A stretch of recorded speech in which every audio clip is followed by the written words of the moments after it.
శ్రీ సాయినాథాయ నమః. శ్రీ సాయి సచ్చరిత్రం 41వ అధ్యాయం. చిత్రపటం యొక్క వృత్తాంతం. గుడ్డపీలికలను దొంగలించుట. జ్ఞానేశ్వరి చదువుట. చిత్రపటం యొక్క వృత్తాంతం గత అధ్యాయంలో చెప్పిన ప్రకారం ఈ అధ్యాయంలో చిత్రపటం యొక్క వృత్తాంతమును చెప్పెదము. గత అధ్యాయంలోని విషయం జరిగిన 9 సంవత్సరములకు ఆలీ మహమ్మద్ హేమాడ్ పంత్ను కలిసి ఇదిగో కథను అతనికి చెప్పెను. ఒకనాడు బొంబాయి వీధులలో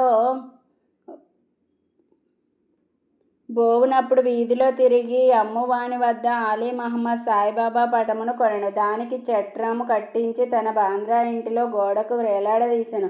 అతడు బాబాను ప్రేమించుటచే ప్రతిరోజు చిత్రపటం దర్శనము చేయుచుండెను. హేమాడ్ పంతులకు ఆ పటం ఇచ్చుటకు 3 నెలల ముందు అతడు కాలు మీద కురుపు లేచి బాధపడుచుండెను. దానికి శస్త్రచికిత్స జరిగెను. అప్పుడు అతడు బొంబాయిలోనున్న తన బావమరిది అగు నూర్ మహమ్మద్ పీర్ భాయి ఇంటిలో పడి ఉండెను. బాంద్రాలో తన ఇల్లు 3 మాసముల వరకు మూయబడి ఉండెను.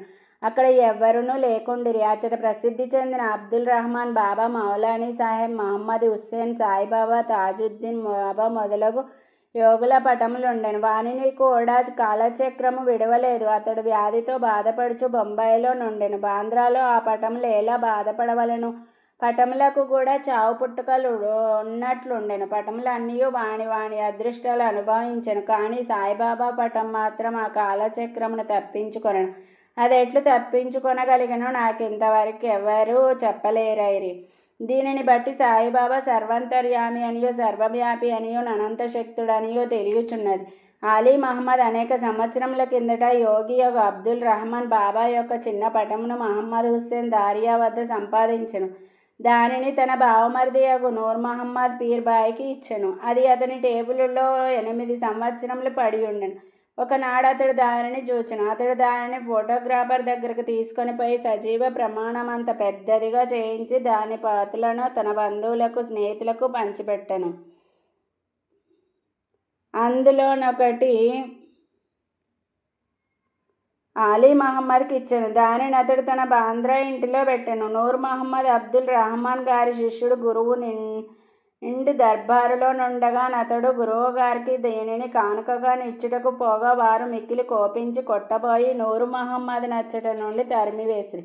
అతడు మిగుల విచారపడి చికాకు పొందెను. తన ద్రవ్యం అంతయు నష్టపడుటయే గాక గురువుగారి కోపమునకు అసంతుష్టికి కారణమాయెను గదాయని చింతించెను. విగ్రహారాధన గురువుగారికి ఇష్టం లేకుండా నా పటమును అపోలో బందరుకు తీసుకొని పోయి ఒక పడవను అద్దెకి గట్టించుకొని సముద్రంలోనికి పోయి దానిని అక్కడ నీళ్లలో ముంచివేసెను. తన బంధువుల వద్ద నుంచి, స్నేహితుల వద్ద నుంచి పటములను తెప్పించి 6 పటములు వానిని కూడా బాంద్రా సముద్రంలో ముంచెను.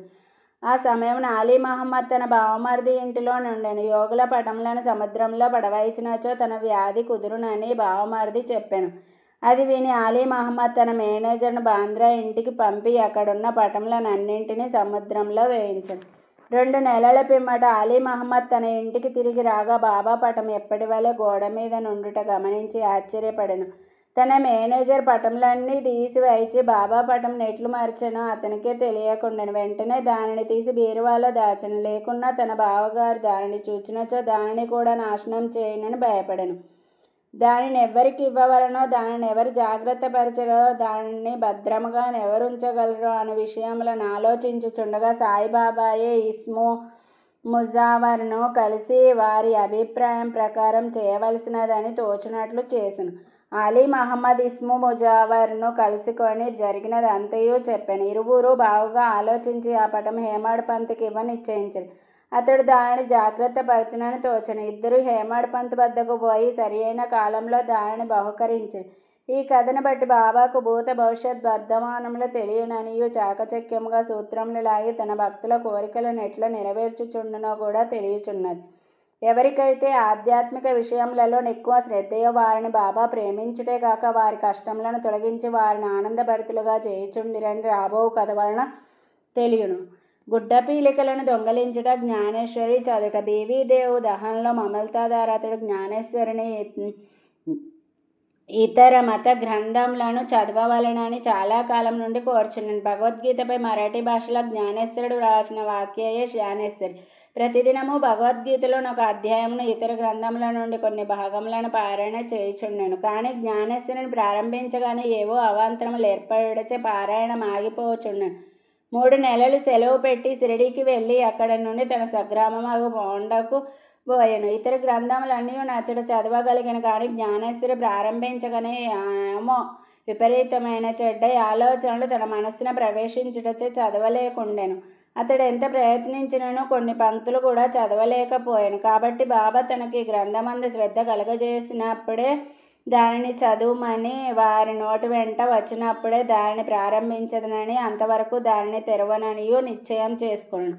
అతడు 1914వ సంవత్సరం ఫిబ్రవరి నెలలో కుటుంబ సమేతంగా షిరిడీకి వెళ్ళాను. అక్కడ ప్రతిదినము జ్ఞానేశ్వరి చదువుచుంటివా అని బాబుసాహెబ్ జోగు దేవు గారిని అడిగాను. దేవు తనకు అట్టి కోరిక గలదనియో, కానీ దానిని చదువుటకు శక్తి చాలకుండాననియో, బాబా ఆజ్ఞాపించనిచో దానిని ప్రారంభించదనని చెప్పాను. అప్పుడు జోగు ఒక పుస్తకమును తీసుకొని బాబాకి ఇచ్చినచో దానిని వారు తాకి పవిత్రం చేసి ఇచ్చెదరనియో, అప్పటి నుండి నిరాటంకంగా చదువు వచ్చుననియో దేవుకు సలహానిచ్చెను.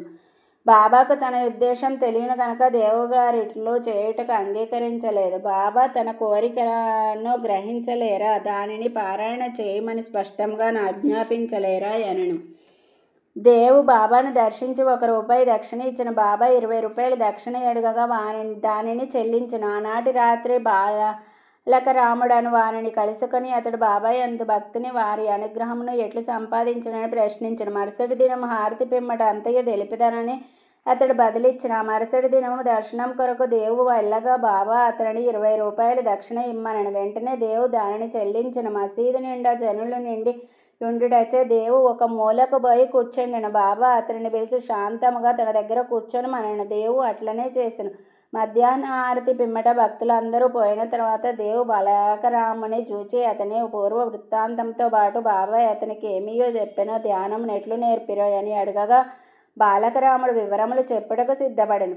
అంతలో బాబా చంద్రు అను కుష్ఠరోగి భక్తుని పంపి దేవుని తీసుకొని రమ్మనను. దేవు బాబా వద్దకు పోగా నెవరితో ఏమి మాట్లాడుచుంటివని బాబాయ్ అడిగాను. బాలకరాముడితో మాట్లాడుచుంటుననియో, బాబా కీర్తి వినుచుంటుననియో అతడు చెప్పాను. తిరిగి బాబా ₹25 దక్షిణ అడిగాను. వెంటనే దేవు సంతోషంతో దక్షిణ చెల్లించెను. అతనిని బాబా లోపలికి తీసుకొని పోయి స్తంభం వద్ద కూర్చుండి, నా గుడ్డ పీలికలను నాకు తెలియకుండా దొంగిలించితివేలా అనెను. దేవు తనకు ఆ గుడ్డ పీలికల గూర్చి ఏమీయో తెలియదనను. బాబాయ్ అతడిని వెదుకుమనను. అతడు వెదికెను, కానీ అతడు ఏమీయో దొరకలేదు. బాబా కోపగించిట్లను, ఇక్కడ ఇంకెవ్వరూ లేరు, నీవొక్కడివే దొంగవు. ముసలితనముచే వెంట్రుకలు పండినప్పటికీ ఇచ్చటికి దొంగిలించుటకు వచ్చితివా అని కోపగించెను. బాబా మతి చెడిన వాని వలె తిట్టి కోపగించి చివాట్లు పెట్టెను. దేవు నిశ్శబ్దంగా కూర్చుండెను. దేవు తాను సటకా దెబ్బలు కూడా తినునేమో అనుకొనెను. 1 గంట తర్వాత బాబా అతనిని వాడాకు వెళ్ళుమని దేవు అచ్చటికేగి జరిగినదంతయు జోగుకు బాలకరామునకు తెలియజేసెను. సాయంకాలం అందరినీ రమ్మని బాబా కబురు పంపెను. ముఖ్యంగా దేవుని రమ్మను. నా మాటలు వృద్ధిని బాధించి ఉండవచ్చు గాని అతడు దొంగిలించుటచే నేనట్లు పలకవలసి వచ్చిదని బాబా నడువెను. తిరిగి బాబా ₹12 దక్షిణ అడిగాను. దేవు దానిని వసూలు చేసి చెల్లించి సాష్టాంగ నమస్కారములు చేసిన. బాబా ఇట్లను, ప్రతిరోజు జ్ఞానేశ్వరిని చదువుము, పోయి వాడాలో కూర్చోండము, ప్రతినిత్యము కొంచెమైనను క్రమం తప్పక చదువుము. చదువునప్పుడు దగ్గరనున్న వారికి శ్రద్ధాభక్తులతో బోధపరిచి చెప్పుము. నేను నీకు జల్తారు చల్లానిచ్చుటకు ఇచ్చట కూర్చొని ఉన్నాను. ఇతరుల వద్దకు పోయి దొంగిలించదవేళ నీకు దొంగతనం అలవాటు పడవలెనని ఉన్నదా?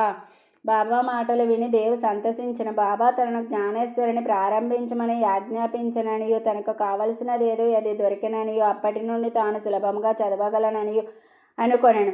తిరిగి బాబా పాదములకు సాష్టాంగ నమస్కారం అనర్చిన. తాను శరణవేడెను కనుక తనను బిడ్డగా నెంచి జ్ఞానేశ్వరి చదువుటలో తోడ్పడవలసినదని బాబాను వేడుకొనెను. పీలికలు దొంగలించుట అనగానేమో దేవు అప్పుడు గ్రహించెను.